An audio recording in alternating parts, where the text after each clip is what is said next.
A long campaign is now. This is the car market in Mogadishu. NATO's military success against many Western nations. This is On Assignment. Hello again from Washington and welcome to VOA's source for the stories behind the stories. I'm Imran Siddiqui. And I'm Alex Villarreal. In this episode, pack your bags and find your ticket as our Bangkok correspondent tells us all about high-speed rail in Asia. It was a boxing match seen around the world. Sunny Young of the Sunny Side of Sports joins us for a recap. One of the world's most popular books, the Bible, is getting its own museum here in Washington. And in Egypt, a TV program about not believing in religion hides in the shadows. All this and more on Assignment starts right now.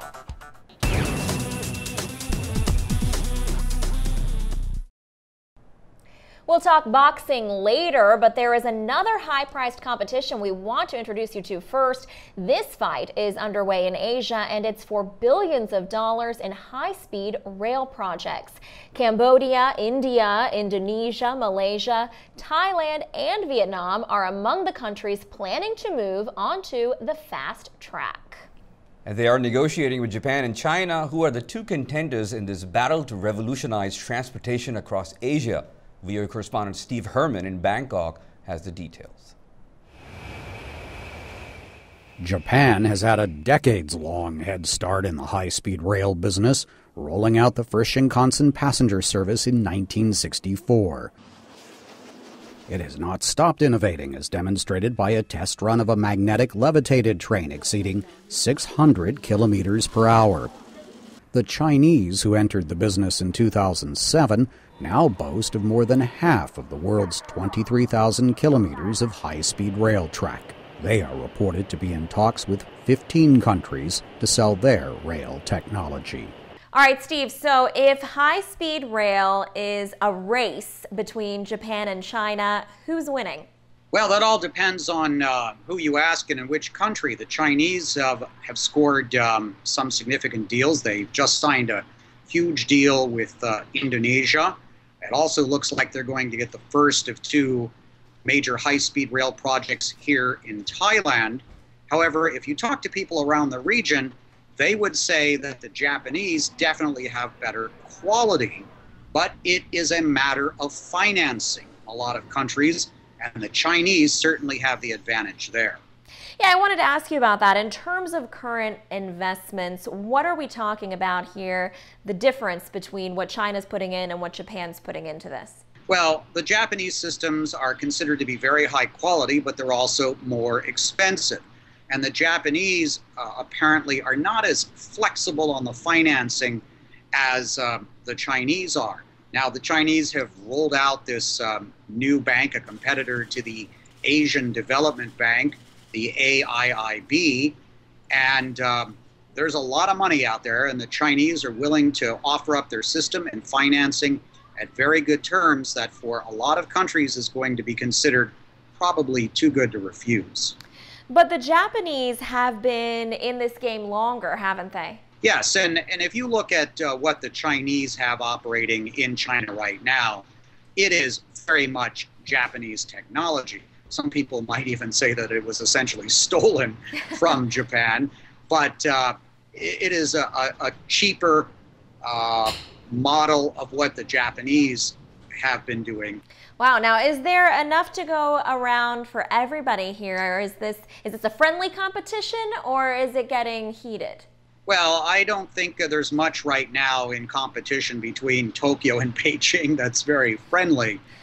Some countries are deciding to split the difference, like Thailand. One project will apparently go to the Chinese and another project will go to the Japanese. But the Chinese seem to have an advantage in some other countries, such as Cambodia. And we were expecting that perhaps the Japanese were going to get this first big project in Indonesia, but now the Chinese and the Indonesians have signed a MOU, Memorandum of Understanding, for the project to go ahead with Chinese technology. And yes, there's more than enough to go around. The Chinese essentially have to export. They've got this huge infrastructure they've built up, this industrial capacity with high-speed rail. They've got a lot of track all over China, and to keep the momentum, they have to go overseas now. So what is this going to mean then, Steve, for the future? Well, obviously, if these systems get built and the average person's able to afford to ride on these trains, it's going to make getting across the country for work, for school, for visiting relatives much, much faster. And that is a big problem in many parts of Southeast and South Asia, where the trains are not only very slow, but they're also considered quite dangerous. There are frequent fatal rail accidents, for example. So these trains will be faster, hopefully safer, and obviously, as it was for Japan and China in decades past, they'll be revolutionary in terms of infrastructure, transportation, and a lot of other things for many other countries. And safer, of course, is always better. A lot of progress here that we know Steve will continue to watch. To get more updates from Steve, our correspondent in Bangkok, be sure to follow him on Twitter. His handle is @W7VOA. We're taking a break now, but on the other side, the sun comes out, or should we say the sunny. Sonny Young is here to talk Mayweather-Pacquiao. You're watching On Assignment.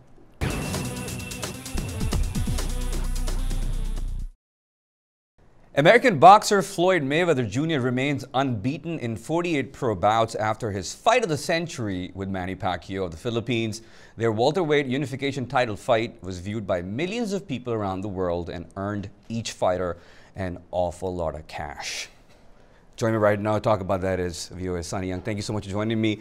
These guys made a lot of money. I mean, what I wanted to ask you is that, is it really true that Floyd ended up with $180 million? Highest grossing fight in history, Imran. That's probably on the low end, 180. As we speak, the final tally hasn't been made in terms of pay-per-view buys. Mayweather could bring in over $200 million when all is said and done. Pacquiao also well over $100 million. Before the fight, Mayweather was supposed to get 60% of the final purse and Pacquiao the remaining 40%. Interesting in that Pacquiao, he has a promoter, Bob Arum, who gets a cut, a pretty sizable cut of the final tally, whereas Mayweather kind of serves as his own promoter and manager, so he's going to end up with a lot more money than Pacquiao.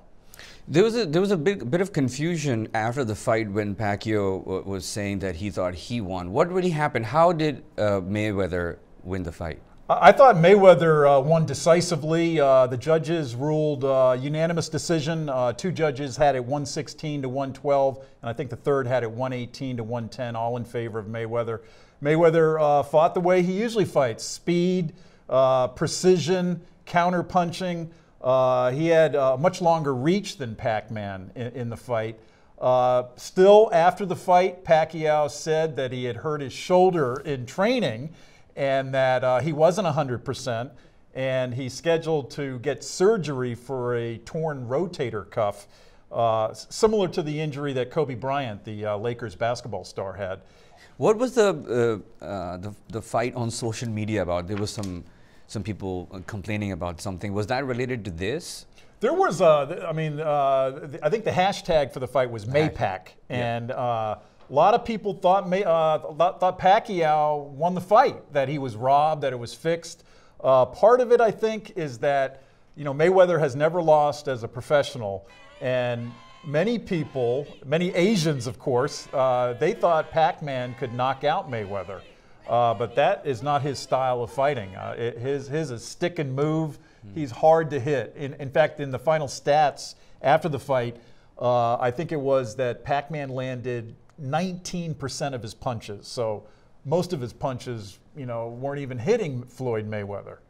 The fight was one of those so-called unification bouts. What does that mean, unification bout? That's kind of how boxing has changed. It used to be that there was a lightweight champion, a middleweight champion, and a heavyweight champion. Now we have a variety of weight classes. This was fought at the welterweight division. We have various sanctioning bodies in boxing. We call them the alphabet soup, the WBA, WBC, WBO. They all get sanctioning fees for prize fights. So there were roughly, I think, 4 welterweight belts at stake in Mayweather-Pacquiao. Okay. Quickly, if you can tell me, Mayweather says he's got one more battle to fight. Who do you think is going to be? Well, I hope it's not Manny Pacquiao. Okay, he's not going to come back to him. All right, all right. We're going to keep our eyes on that. Thank you so much for joining me, viewers. Sunny Young, thank you. Thank you, Imran. All right. We're taking a break now. When we come back, to believe or not believe, and a television show in Egypt. You're watching On Assignment.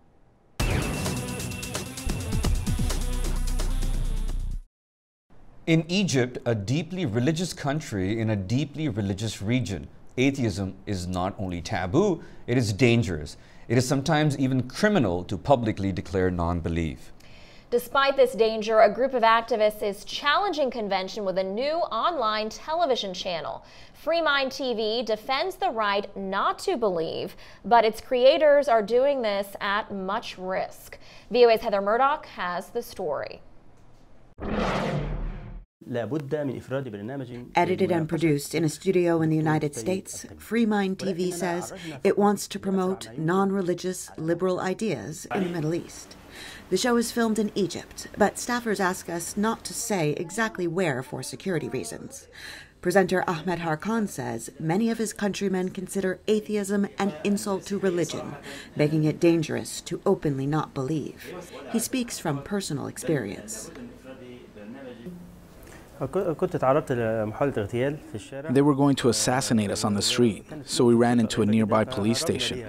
But our attackers followed us and told the police that we appeared on a television show. They said we insulted Islam and compared the Prophet to Islamic State militants. This provoked the police, and they turned on us too. Harkan and his wife, Nada Mandoor, were released after 24 hours in detention, but later had to move out of their home to avoid threats and abuse. Mandoor shoots and directs some Freemind TV programs. Since she abandoned religion 2 years ago, she says, most of her family has abandoned her. They grew to hate me because I abandoned my religion, Islam, and because I was critical of their religion. Of course, they will not accept criticism or sarcastic remarks about religion. Now they do not want to see me or even let me enter the family house.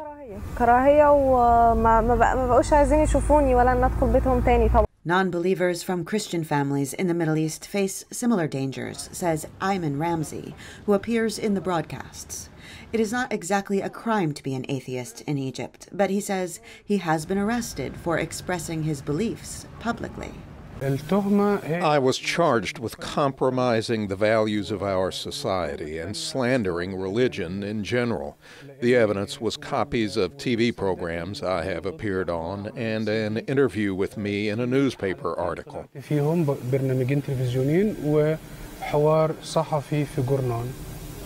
Freemind TV began broadcasting last fall when Iraqi producer Khaldoun Al-Ghanami moved to the United States, where he feels it is safe to talk about the dangers atheists face in the Middle East. Besides jail time, self-proclaimed atheists are punished across the Arab world, with some countries, like Saudi Arabia, considering it a crime worthy of the death penalty. In Egypt, Harkan says he hopes the project will encourage people with controversial beliefs to speak openly, diluting the taboo. I do not encourage people to leave their religions. I just want people to let go of intolerance, especially in the legal system. Religious people should be allowed their religion, just as non-believers should be allowed to live freely.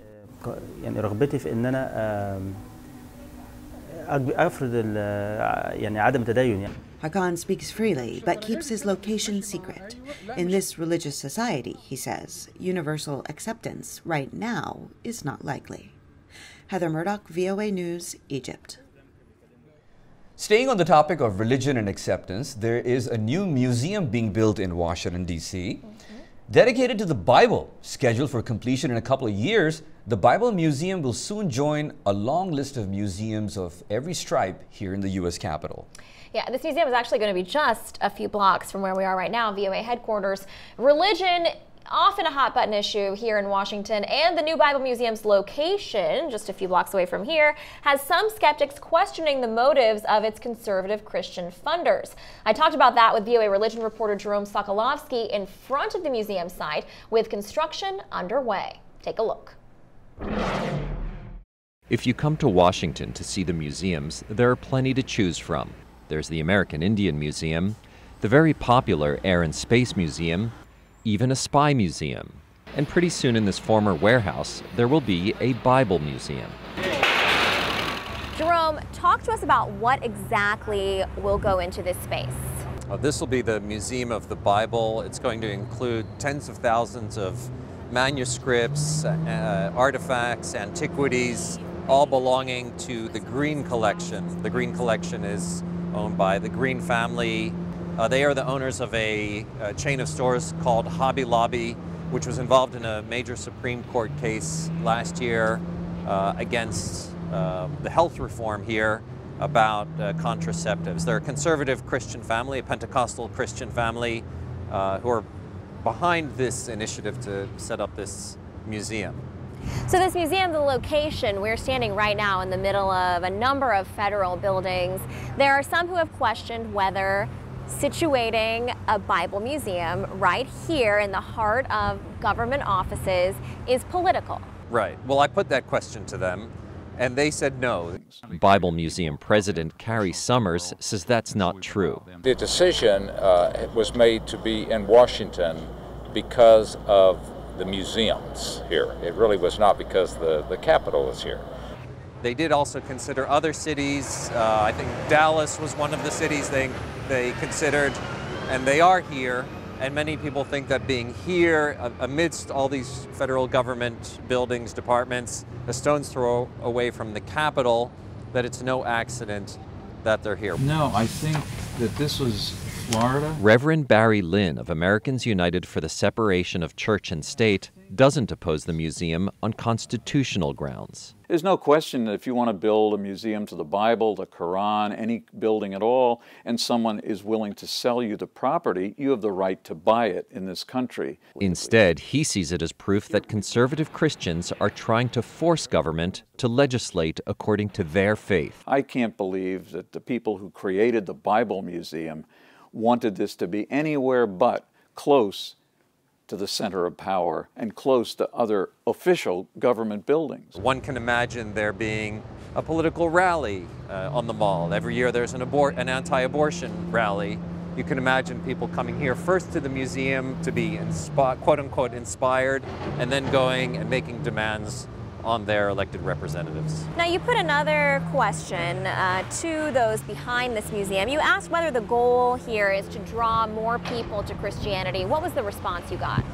Yeah, I put that question to Steve Green. We would hope people would consider what the book has to say, and that's a choice that they make, and if it's compelling, that is a decision that they can make on their own. But we believe it's something that everybody ought to consider. Well, at the same time, he does appear to be open to different interpretations of the Bible, even to academic scholarship, biblical criticism, which is really based not on the idea that the Bible is divine revelation, but the product of humans. I mean, part of this collection is the Dead Sea Scrolls. The Dead Sea Scrolls are not part of the Bible, but the Dead Sea Scrolls are a big part of the Green Collection. It's apparently one of the biggest collections of Dead Sea Scrolls outside of the Holy Land. Just having that also suggests that there's going to be a more open view of Scripture than what you would expect from a very traditional Pentecostal Christian. What did you learn, Jerome, from doing this story? Well, I think it's interesting to see that belief is a very sort of fluid thing, and here you have someone who's truly motivated by his belief. And there are some reports that early on he really wanted to create more of an evangelical Pentecostal museum that was about, you know, this is the Bible, the Protestant doctrine of sola scriptura, that this is just, the Bible is as it is. And yet, in the process of doing this, of trying to reach out and placing this here in Washington, it seems he was pushed to adopt a more non-denominational, more open approach, but at the same time, he can still preserve his beliefs or his faith about this is something I'm still spreading the gospel and doing it without pushing anything on anyone else. It's their individual choice. Everything is according to their own conscience. And I think I'm going to go see it when it opens up. Yeah. Changing gears now, or maybe we should say changing careers. There is a secondary school, a high school in New York City, where students can actually have a job waiting for them when they graduate. And it's happening at the Aviation Career and Technical Education High School, better known as Aviation High School in Queens, in New York. And other countries have taken notice. VOA's Bernard Schussman has the story. Request a one-engine run-up. We have a ground observer for about 15 minutes. There are over 2,000 students at Aviation High School. These are some of the 24 students that are here at JFK Airport, working towards their license from the Federal Aviation Agency. That means an inside track on maintenance jobs and placement in colleges across the United States. Always stay out of the way when you do this, because if it hits air, the whole thing could come down on you. Aviation High School's main campus is in the New York borough of Queens. Most students begin the day in the indoor hangar, learning about the inner workings, design, and maintenance of planes, some of which date to even before World War II. 5 minutes to prepare. The second part of the day is spent taking the more traditional English, math, and science courses. More than half of the 120 teachers are alumni, and almost all are certified by the FAA. One alumni is the principal, Dino Charalambos. It's not about preparing kids for academics or for shop or for one thing only. We prepare them for everything. Respect, citizenship, character, that's what we build in the kids. You get that into the kid, then he's prepared to do anything in life. So far, it's been a success. 97% come to school every day. 90% of the students graduate, and 85% go on to college. Educators from all over the world come here to learn how it's done. China, Japan, Pakistan, Bulgaria, South America, they come here, Australia, they come here because they read about our school, they know how successful it is. It's a long day for most students, up to 10 hours or more. But that seems to be fine with the students and their teachers. The work habits you learn in this school, you don't learn in other high schools. Like you are here for very long hours and you get a lot of amount of work. So yeah, you get used to the feeling of always being busy and being a workaholic. I intern at Delta, so I'm doing things that you hear teachers talk about back at Aviation High School, but to actually put it into work is actually pretty cool. And you get to network, which is pretty awesome, because after this, you could further your career in the aviation industry. Right out of high school, I was able to get a job working for a major airline, working on the largest Boeing aircraft there is, which is 747, right out of high school. So there is no other high school in the country that could actually deliver on that. Who was the first one on the moon? The graduates of Aviation High School are working around the world. In the United States, 12% of all airplane mechanics are aviation alums. Bernard Schussman, VOA News, New York. Well, just like those airplanes, our time here has flown. It is the point now, sadly, where we have to say goodbye to you guys for this week. And you can catch us next week again. Thank you so much for watching the show. Be sure to visit voanews.com for more VOA reporting and news from around the world. Yeah, from all of us here at On Assignment, goodbye from Washington and have a great week ahead.